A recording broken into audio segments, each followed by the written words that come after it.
Kapapasok lamang mga kaboltok July 29 nag-option out sa kanyang huling kontrata si LBJ sa Los Angeles Lakers. Ibig sabihin opisyal ng free agent si LBJ at ngayon ay susubukang hanapin ang 3 taon na panibagong kontrata. Pero malamang naman ay ibibigay kaagad yan ng LA kahit pa umabot sa 160 million US dollar.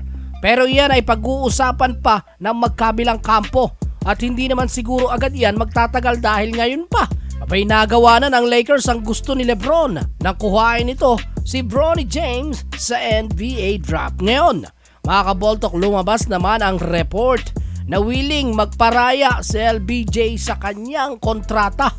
Yes mga kaboltok, ibig sabihin kahit daw buwasan pa ang kontrata ni LeBron ay payag siya.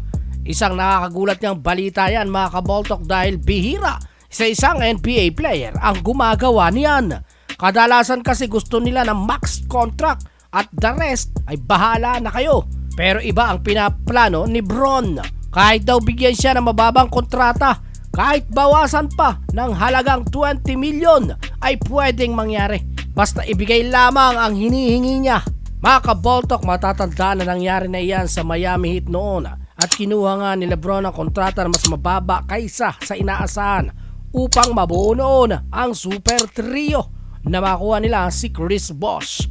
Ngayon, ayon sa Heavy.com, magpapaubayan na naman si LBJ para lamang makakuha ng isang big time center o all-star player ang Lakers. Ayon sa agent ni LBJ na si Rich Paul, gusto daw ni LeBron na mag-improve ang lineup ng Lakers. At kahit ano pa daw ang maitutulong niya ay gagawin niya kahit pang bawasan ang kanyang kontrata. At kung matutupad naman ito mga idol, aminin man natin o hindi, kailangang hindi masayang ang sakripisyong gagawin ni LeBron. Kaya naman malamang na hindi pipitsuging free agent lamang ang kukuhain ng Lakers. Malamang na isang all-star caliber ang tinatarget nila. At sa palagay nila ay malaking maitutulong at mag-i-improve ang lineup nila sa oras na makuha nila kung sino siya.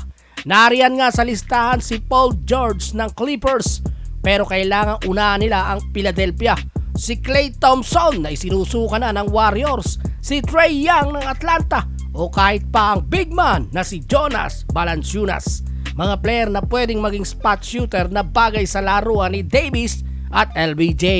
Pero bukod sa kanila mga kaboltok, marami pang free agent na pwedeng makuha ang Lakers. Ngayon, tanging oras na lamang ang bibilangin upang pangalanan na ang isang star player para sa LA Lakers.